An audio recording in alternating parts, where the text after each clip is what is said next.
गुण है। मोहम्मद का मतलब है तारीफ के काबिल। अब ये सांकेतिक ज्ञान है कि तारीफ के काबिल कौन है, कौन है जिसकी तारीफ की जाए। तो मेरे भाई आत्मदेव ही वो हैं जिसकी हम तारीफ करते हैं, क्योंकि आत्मदेव अजन्मे हैं, शाश्वत हैं, नित्य हैं। ना उनका कभी जन्म होता है ना कभी मरण होता है। वही इमाम मेहंदी हैं। वो आत्मा का अवतार ही कल की अवतार है, जिसको निहि कलंक राया बोला गया ग्रंथों में। यानी वो जिसमें कोई कलंक ना हो। कौन है जिसमें कलंक नहीं लग सकता? आत्मा। लगा के दिखाओ कलंक। कलंक क्या मतलब होता है? दाग। कौन से दाग? 4 दाग से सतगुरु न्यारे, अजरो अमर शरीर। और कोई गाडे कोई अग्न जरावे, खोज ना पाया शरीर। समझ लो, 4 दाग से सतगुरु न्यारे। कल की अवतार में 4 दाग नहीं होंगे। कौन कौन से? पहला दाग जन्म लेना, मां के गर्भ में उल्टा लटक के, वो दाग नहीं लगेगा उनके, क्योंकि वो आत्मा है, वो जन्म नहीं लेते। 4 दाग से सतगुरु न्यारे। पहला दाग जन्म लेना, दूसरा दाग भोजन करना। भोजन करने के लिए जीव की हत्या करनी होती है,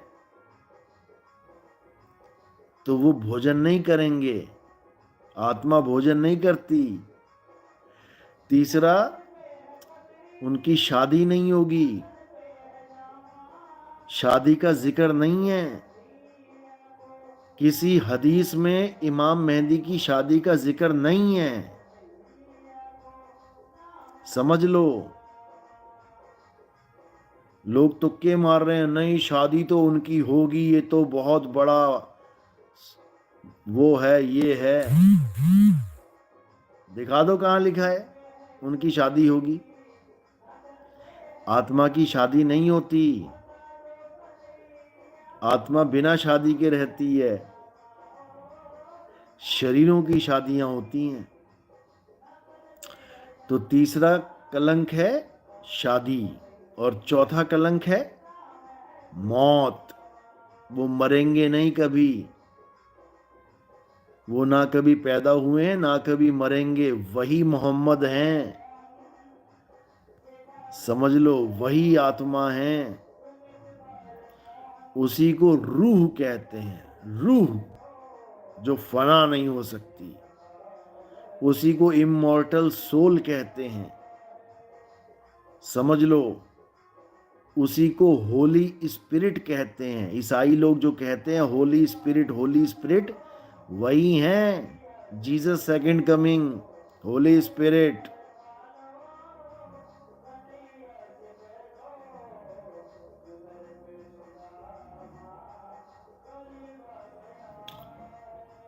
समझ लो।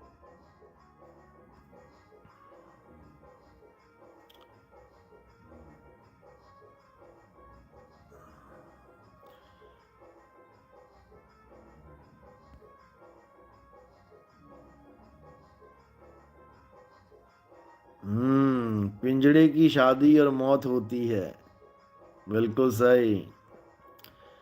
तो इमाम मेहंदी कोई शरीर नहीं है, और जो ये कहेगा कि मैं इमाम मेहंदी हूं, समझ जाना कि वो इमाम मेहंदी हो ही नहीं सकता। हो ही नहीं सकता। ये पहचान बताई है,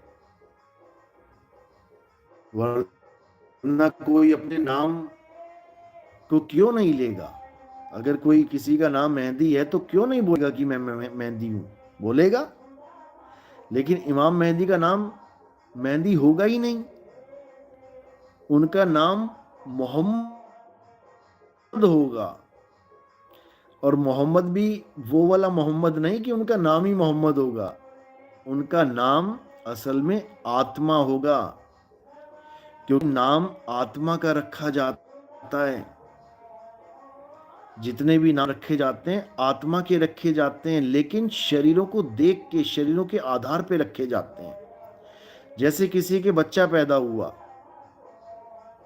अब जैसे ही बच्चा पैदा हुआ पता लगा कि उसमें आत्मा है ही नहीं, जीव है ही नहीं उसमें।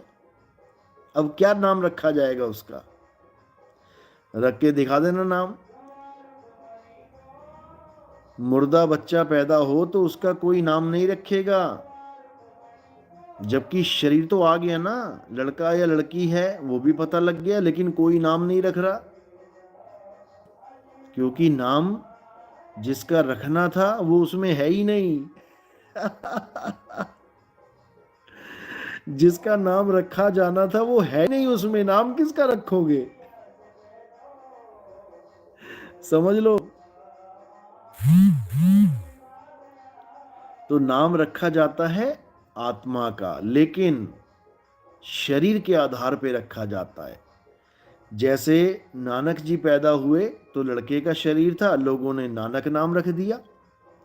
उनकी बहन पैदा हुई, शरीर पैदा हुआ लड़की का, तो उनका नाम नानकी रख दिया गया। आज भी ऐसा ही हो रहा है। लड़का पैदा हुआ तो बलविंदर सिंह रख दिया, लड़की पैदा हुई बलविंदर कौर रख दिया। समझ लो। लड़का पैदा हुआ करण रख दिया, लड़की पैदा हुई किरण रख दिया। लड़का पैदा हुआ राधे रख दिया, राधे श्याम। लड़की पैदा हुई राधा रख दिया, राधावती, राधा कुमारी। समझ लो।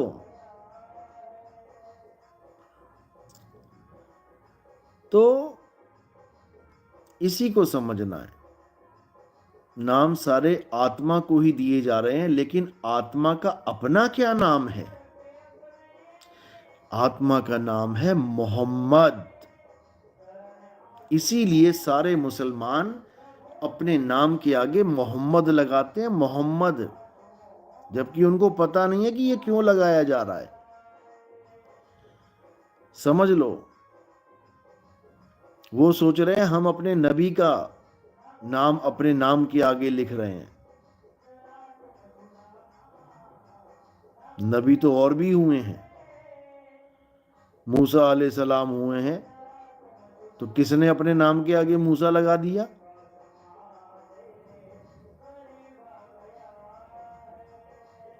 किसने अपने नाम के आगे ईसा लगा लिया? मोहम्मद का मतलब है तारीफ के काबिल, यानी हर मुसलमान अगर आत्मज्ञान को प्राप्त करे तो वो अपने आप को आत्मा करके जानेगा, जो तारीफ के काबिल है। यानी जहां मोहम्मद लगा है समझ लो कि वो तारीफ के काबिल है, वो आत्मा की बात चल रही है। समझ लो।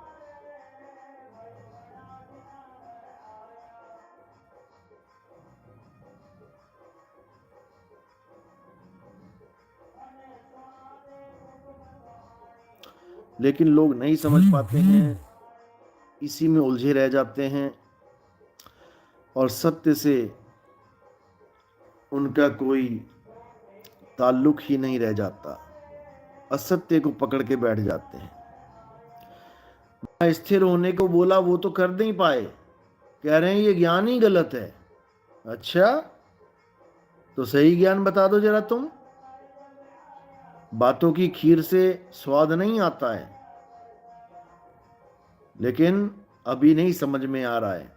जब प्राण छूटेंगे ना, अंतकाल पछताएगा, जब प्राण जाएंगे छूट, तब समझ में आएगा नितिन दास क्या बता रहा था। अभी नहीं समझ में आ रहा है, अभी तो गुरुवाई का कीड़ा काट गया है, अभी नहीं समझ में आ रहा, लग जाएगा पता कुछ सालों में।